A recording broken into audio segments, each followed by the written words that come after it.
ঝগড়া করে, আমি কিছুই বলতে পারি না।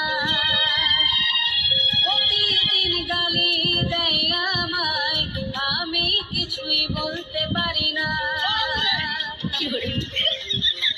কান ধরে উঠবো আমি করি, খাবার খাওয়ার বাসন গুলা আমায় ধুতে হয়।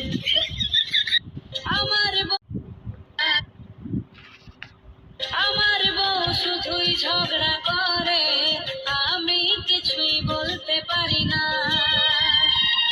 প্রতিদিন গালি দেয় আমায়, আমি কিছুই বলতে পারি না। কান ধরে উঠবো আমি করি, খাবার খাওয়ার বাসন গুলা আমায় ধুতে হয়।